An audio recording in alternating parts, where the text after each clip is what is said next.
I was standing in a glass conference room downtown, watching a board member slowly shake his head at my laptop screen. Not the interesting idea kind of head shake, the this guy is either a genius or completely lost it kind. Then he finally said it out loud. Let me get this straight. You want to track everything? A couple people chuckled. One guy literally leaned back like he was watching a comedy show. I remember smiling, but inside I already knew how this was going, because I'd heard it before, too many times. And every time it sounded the same. That's impossible at scale. I clicked to the next slide anyway. Data flows, event tracking, real-time visibility across systems that were never designed to talk to each other. And I said it as simply as I could. If you can't see what's happening between steps, you're not actually running the system. You're guessing. Silence. That uncomfortable kind again. The kind that means people are doing math in their heads and don't like the answer. Then someone finally spoke up. Even if this worked, nobody would agree to be tracked like that. That line stuck in the air for a second, because it wasn't technical pushback. It was fear. And honestly, I understood it. But I also knew something they didn't. I didn't start this in a boardroom. I started it in a place where nothing was visible at all. Years earlier, I was just a guy bouncing between jobs, retail, delivery shifts, watching how broken everything felt underneath the surface. Not broken in a dramatic way, broken in a this is just how it is way. People losing time, companies losing money, systems failing quietly every single day, and nobody questioning it. One night, I was working a shift at a warehouse when a supervisor yelled across the floor, "Does anyone know where that shipment went?" Nobody answered, not because they didn't care, but because no one could see it. It just disappeared into the system, and everyone accepted that as normal. That was the moment it clicked for me. Not the loss of a package, the acceptance of not knowing. That's what bothered me. So I started doing something stupid, something everyone told me not to do. I started thinking, what if nothing was allowed to disappear anymore? Not packages, not tasks, not delays, not mistakes. Everything tracked, everything visible, everything connected. At the time, it didn't sound like a business idea. It sounded like paranoia. Even I wasn't sure it made sense, but I couldn't stop thinking about it. Because once you notice how often systems lose information, you stop trusting the system entirely. And that's where this really began. I didn't call it a startup at first. Honestly, I didn't even call it anything. It was just me messing around after work, trying to understand why everything in real life felt like it had blind spots. At the warehouse, I started paying attention to things nobody cared about. Not the big stuff, shipments arriving, trucks leaving, but the gaps in between. The moments where something should be known but wasn't. Like when a pallet gets moved but not scanned, or when a driver signs off but the system updates 3 hours later, or when two systems disagree and everyone just picks whichever answer is less annoying. That last one happened more than you'd think. I started writing things down in a notebook I kept in my hoodie pocket. At first, it was just frustration. Then it turned into patterns. Same types of failures, same missing visibility points, same excuses. One night, I stayed late after my shift and asked a coworker, "Do you ever feel like half the system is invisible?" He laughed without even looking up. "Bruh, the whole system is invisible. We just pretend it isn't." That hit me harder than it should have, because he wasn't joking. He was describing reality like it was weather, something you deal with, not something you question. That's when I started sketching the idea for real. Not software yet, just a concept. What if every action inside a system created a trace that couldn't be lost? Not just final results, but everything in between. Every movement, every delay, every handoff, a full chain, no gaps. I remember showing a rough sketch to a friend one night at a diner.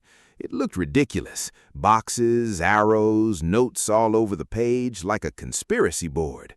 He stared at it for a while and said, "This is either going to change something or you're going to waste a lot of time." I laughed, but I didn't argue, because I didn't know which one it was yet. All I knew was that I couldn't unsee the problem anymore. And once you reach that point, you don't really have the option to ignore it, even if everyone else does. I didn't call it a startup at first. Honestly, I didn't even call it anything. It was just me messing around after work, trying to understand why everything in real life felt like it had blind spots. At the warehouse, I started paying attention to things nobody cared about. Not the big stuff, shipments arriving, trucks leaving, but the gaps in between. The moments where something should be known but wasn't. Like when a pallet gets moved but not scanned, or when a driver signs off but the system updates 3 hours later, or when two systems disagree and everyone just picks whichever answer is less annoying. That last one happened more than you think. I started writing things down in a notebook I kept in my hoodie pocket. At first, it was just frustration. Then it turned into patterns. Same types of failures, same missing visibility points, same excuses. One night I stayed late after my shift and asked a coworker, "Do you ever feel like half the system is invisible?" He laughed without even looking up. "Bro, the whole system is invisible. We just pretend it isn't." That hit me harder than it should have, because he wasn't joking. He was describing reality like it was weather, something you deal with, not something you questioned. That's when I started sketching the idea for real. Not software yet, just a concept. What if every action inside a system created a trace that couldn't be lost? Not just final results, but everything in between. Every movement, every delay, every handoff. A full chain, no gaps. I remember showing a rough sketch to a friend one night at a diner. It looked ridiculous. Boxes, arrows, notes all over the page like a conspiracy board. He stared at it for a while and said, "This is either going to change something or you're going to waste a lot of time." I laughed, but I didn't argue, because I didn't know which one it was yet. All I knew was that I couldn't unsee the problem anymore.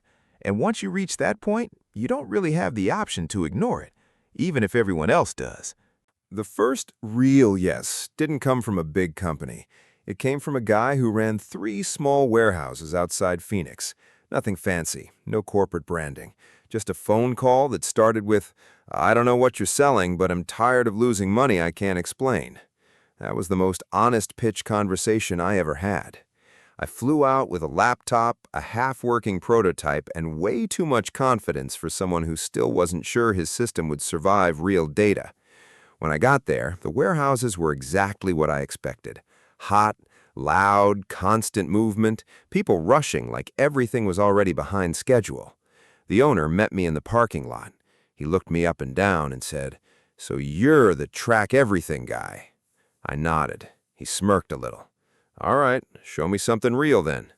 No pressure, right? We set up in a small office next to the loading dock. I connected the system to a limited data feed, just one warehouse section at first. Nothing huge, nothing risky. But when the first live events started coming in, I saw it immediately. Gaps, missing timestamps, delayed updates, conflicting statuses between systems that were supposed to agree. And for the first time, it wasn't theoretical anymore. It was their chaos. Not a model, not a simulation. Real operations falling through invisible cracks. The owner leaned over the screen and said, "Why does it look like there are holes in the system?" I didn't even hesitate, because there are. That's when things got interesting. He didn't argue. He just stared at it for a long time, then said, "If you're right, I've been running blind for years." We ran the pilot for 2 weeks, and slowly something changed.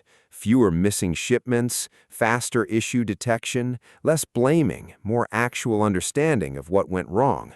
One night he called me and said something I didn't expect. "I don't think I can go back to how we did things before this." That's when it hit me. This wasn't just a tool anymore. It was becoming something people relied on to understand their own operations. And once that happens, you're no longer just building software. You're changing how someone runs their business. After the Arizona pilot, things didn't suddenly explode like you'd see in movies. It was slower than that, more uncomfortable, like watching a crack spread in glass 1 inch at a time. The warehouse owners started calling me more often, not with complaints, questions. Why did this delay happen here? Why does this route always break down at this point? Can we see it earlier next time? That word, earlier, became everything, because for the first time, people weren't just reacting to problems, they were trying to catch them before they happened. And that changed the entire value of what I was building. But it also exposed how fragile everything still was. The system worked, until it didn't. One integration failed, and suddenly half the visibility went dark for a few hours. Nothing catastrophic, but enough to make my phone explode. I remember sitting on the floor of my apartment at 2 a.m., laptop open, trying to fix a bug while the warehouse owner was texting, "Still down?" That's when I realized something important. I wasn't building a side project anymore. I was responsible for something people were depending on. And that responsibility hits different when you're the only one holding it. So I did the only thing I could do. I started building a team. At first, it was just one developer, then another, then someone who understood data better than I did. And suddenly, everything got more complicated. Because now it wasn't just, does it work? It was, can it scale? Can it survive real usage? Can it handle mistakes without collapsing? We started seeing more clients come in through word of mouth, small logistics companies, inventory managers, even retail chains. All of them saying the same thing in different ways. We didn't realize how much we were guessing until we saw this. And that line stuck with me, because that's what the whole idea really was. Not tracking for the sake of tracking, but removing the guessing. Still, not everyone was convinced. Some people thought it was unnecessary, others thought it was intrusive, and a few just didn't want to admit how much they didn't know about their own systems. But the interest kept growing anyway, and one evening I got an email that changed the tone of everything. Not from a warehouse, not from a small business, from a larger investment group. The subject line was simple. We need to talk about what you're building. The meeting with the investment group took place in a downtown office that looked like it was designed to make you feel small. Glass walls, perfect lighting, expensive silence. There were 5 of them sitting across the table from me. No laptops open, no notes, just that calm investor stare that says, "We've seen 1,000 ideas like yours. Impress us anyway." One of them finally spoke. "So, you're building a system that tracks every action inside a business operation." I nodded. "That's the goal." Another one leaned in slightly. "And you think companies want that level of visibility?" I paused for a second, because the honest answer wasn't simple. Then I said, "I don't think they want it. I think they need it. They just don't realize it yet." That got a reaction. Not excitement. Interest, which is always more dangerous, because excitement fades, interest follows up. They started digging in. What happens when data is missing? How do you handle systems that don't integrate? What about scale across industries? Each question wasn't about curiosity, it was about limits. They weren't trying to understand what it was, they were trying to find where it breaks. And I didn't blame them, because I was still trying to find that too. But here's what I knew by then. Every business I had worked with had the same blind spot. They assumed their systems were telling them the truth, when in reality, they were only telling part of it. After the meeting, one of the partners walked me out. He said something casually that stuck with me. "If this is even 70% right, it changes a lot of industries." I didn't respond right away, because I wasn't thinking about industries. I was thinking about responsibility again, because now this wasn't just a warehouse tool. It wasn't just a pilot project. It was something that could scale into infrastructure, and infrastructure doesn't stay small. Back at the office, things started accelerating. More inbound interest, more requests for demos, more pressure to stabilize everything we already had running. We had to rebuild parts of the system just to keep up. And somewhere in that chaos, I noticed something strange. The idea was no longer controversial. It was becoming expected. People weren't asking why we tracked everything anymore. They were asking why we didn't track more. That shift changed everything. Because once expectations flip like that, there's no going back to just an idea. And that's when the real decision showed up on my desk, an acquisition offer. Not a conversation, an offer, big enough that I had to read it twice just to make sure I wasn't misunderstanding the numbers. And for the first time since all of this started, I didn't think about whether it was possible. I thought about what it would cost to walk away from it. I didn't answer the acquisition offer right away. Not because I was trying to play it cool, but because I honestly didn't know what right away even meant anymore. Everything had gotten so big, so fast, that the old version of me, the guy who started this just noticing patterns in broken systems, felt kind of distant, like I was remembering someone else's life. For a few days, I just worked, checked dashboards, fixed bugs, answered messages, same routine. But now, every action inside the system felt heavier, because it wasn't just data anymore. It was people depending on it, businesses adjusting operations based on it, decisions being made because of it. And that's when it hit me. This thing I built to see clearly had become something others now use to act. One night, I went back to where it all started, a small warehouse from one of the earliest pilots. Nothing special. Same noise, same movement, same chaos, but controlled now in a way it wasn't before. They were still using the system, still tracking everything, still relying on it. A supervisor noticed me standing there and walked over. "Hey, you're the guy who built this, right?" I nodded. He looked around for a second and said, "Honestly, I don't know how we worked before this. It feels like we were half blind." That word again, blind. That was the whole thing from the beginning. Not efficiency, not innovation, visibility. After I left the warehouse, I sat in my car for a long time, just thinking, because I realized something simple but uncomfortable. The system didn't belong to me anymore. It belonged to the people using it, and the acquisition offer wasn't about buying an idea, it was about absorbing something that had already become part of how things worked. A few days later, I signed.